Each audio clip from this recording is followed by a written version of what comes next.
Hello everyone.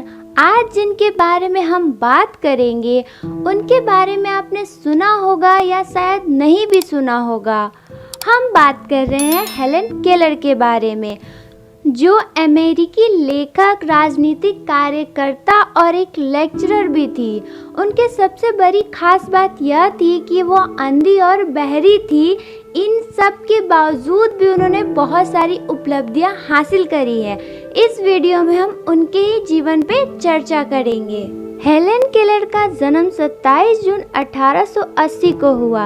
America में जन्मी Helen Keller एक महान महिला में से एक रही हैं, जिन्होंने अपने जीवन के कुछ सिद्धांतों और नेक इरादों के दम पर मानवता का एक मिसाल कायम किया है। उनका जीवन हर किसी के लिए प्रेरणादायक है। हेलन केलर ने अपने कामों से यह साबित कर दिखाया है कि शरीर के अपंगता किसी व्यक्ति की पढ़ाई लिखाई, बोलने खेलने में बाधा पैदा नहीं कर सकती, बल्कि अपने जीवन के लक्ष्यों तक पहुंचने के लिए कड़ी मेहनत, सच्ची लगन और ईमानदारी और साहस तथा अटूट संकल्प की जरूरत होती है। हेलन केलर के जीवन में आने वाली मुश्किलों ने उनके साहस और मेहनत के सामने घुटने टेक दिए हैं। जिन परिस्थितियों को सोचकर हम डर जाते हैं, उन परिस्थितियों में भी हेलन केलर ने अपने जीवन को जिया है और हमारे लिए एक मिसाल खड़ी की है। हेलन केलर का जन्म 27 जून 1880 को टस्कम्बिया, अलाबामा, संयुक्त राज्य अमेरिका में हुआ था। हेलन केलर का पूरा नाम हेलन एड्म्स केलर था। हेलन केलर के पिता का नाम आर्थर एच केलर था और उनकी माता का नाम कैथरीन एड्म्स केलर था। हेलन केलर के पिता सेना के अधिकारी के रूप में कार्य करता थे। जब हेलन केलर का जन्म हुआ था तो बिल्कुल ही स्वस्थ थी, लेकिन समय बीतता गया और लगभग 19 महीने के बाद हेलन केलर बीमार हो गई। उन्हें बहुत ही तेज बुखार हो गया। काफी मुश्किलों के बाद 3-4 दिन में हेलन केलर का बुखार उतर गया। जिस बुखार से हेलन ग्रसित थी, उस बुखार के मामलों में ज्यादातर मृत्यु हो जाती है, लेकिन हेलन केलर बच गई थी। कुछ समय बाद पता चलता है कि उस बीमारी की वजह से हेलन केलर अपने सुनने, बोलने और देखने की शक्ति खो चुकी है। अब हेलन केलर के माता पिता के सामने एक चुनौती थी कि उनकी शिक्षा कैसी दी जाएगी और कौन ऐसा शिक्षक होगा जो हेलन केलर को अच्छी शिक्षा दे पाएगा। हेलन केलर की यह बीमारी उनके माता पिता के लिए बहुत बड़ी चुनौती थी और हेलन केलर के लिए भी बहुत बड़ी चुनौती थी, क्योंकि वह सामान्य बच्चों से बहुत ही अलग थी, क्योंकि वह बोलने, सुनने और देखने में असमर्थ थी। हेलन केलर के माता पिता के कई प्रयासों के अंत में हेलन केलर के लिए उनकी एक शिक्षिका मिली गई, जिनका नाम एनी सुलिवन था। सुलिवन हेलन केलर को पढ़ाने के लिए उनके घर पहुंची।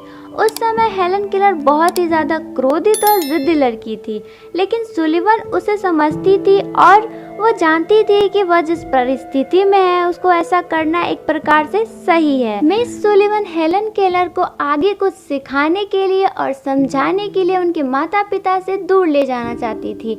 मिस सुलिवन ने हेलन केलर के माता पिता को कहा कि उसे असहाय और लाचार ना समझे, उसे आगे सीखने के लिए उसको मेरे साथ छोड़ दें। हेलन केलर के माता पिता ने मिस सुलिवन की बात समझी और हेलन को मिस सुलिवन के साथ रहने के लिए अनुमति दे दी और मिस सुलिवन और हेलन केलर के घर से दूर के बागीचे के घर में रहा करते थे। अब मिस सुलिवन हेलन केलर को अपने तरीके से शिक्षा देने लगी। हेलन केलर भी धीरे धीरे उन्हें समझने लगी। कुछ दिनों बाद हेलन केलर का स्वभाव पहले से काफी ज्यादा बदल गया। वो हंसमुख हो गई और नर्म और सरल स्वभाव की हो गई थी। मिस सुलिवन ने हेलन केलर को अपने तरीके से शिक्षा दी। हेलन केलर को सिखाने के लिए मिस सुलिवन ने मैनुअल अल्फाबेट, यानी कि अपने हाथों पे पानी का संकेत बनाकर फिर उनके हाथों को पानी के नीचे ले जाकर उन्हें ये बताया कि ये पानी है और उन्हें वाक्य पूरा करने का योग्य बनाया। इन सब के बाद मिस सुलिवन ने हेलन केलर के माता पिता से बात करी और उन्हें सुझाव दिया कि हेलन केलर को एक नेत्रहीन इंस्टीट्यूट में भेज दिया जाए और उन्हें इस शिक्षा से अवगत कराया जाए। मिस सुलिवन का सुझाव सुनने के बाद हेलन केलर के माता पिता ने उन्हें वहां भेज दिया। हेलन केलर वहां 6 साल तक ब्रेल लिपि सीखी। हेलन केलर अब एक बुद्धिमान युवती बन चुकी थी। हेलन केलर में सीखने और काम करने की एक जिज्ञासा उत्पन्न हो गई थी। 12 साल की उम्र में वो बोलने लगी थी। हेलन केलर में अब सोचने और समझने की एक विशेष गुण उत्पन्न हो चुकी थी। अब उन्होंने अपने जीवन के लक्ष्य को निर्धारित कर लिया था। आगे चल के हेलन केलर ने संकेत भाषा भी सीख लिया। हेलन केलर ने कभी अपनी कमजोरी को कमजोरी नहीं समझा, अपनी कमजोरी को ताकत बना लिया और उन्होंने अपनी उपलब्धि हासिल कर ली। अपने जीवन में हेलन केलर ने संघर्षों का ऐसा दौर पार किया था जो असहनीय था। हेलन केलर ने यह समझ लिया था कि अगर संघर्ष किया जाए तो कोई भी कार्य ऐसा नहीं है जिसे हम कर नहीं सकते। इसी सोच के दम पर हेलन केलर ने समाज के हित के लिए अनेकों कदम उठाए। वह लोगों को जागरूक करने के लिए निकल पड़ी। उन्होंने पूरे देश में घूमकर लोगों को अपनी कहानी बताई ताकि वे भी दुख से लड़ने की प्रेरणा पा सके। उन्होंने महिलाओं के समान अधिकारों के लिए भी आवाज उठाई। हेलन केलर ने यह सिद्ध कर दिखाया था शारीरिक अपंगता किसी भी व्यक्ति को पढ़ाने, लिखाने, बोलने, सिखाने में बाधा उत्पन्न नहीं कर सकती। हेलन केलर ने अपनी कहानी से बहुत सारे लोगों को प्रेरित किया है। उनके खुद के जीवन पे लिखी हुई किताब the story of my life आज भी बच्चों को पढ़ाई जाती है। हेलन केलर को बहुत सारे पुरस्कारों से नवाजा गया है।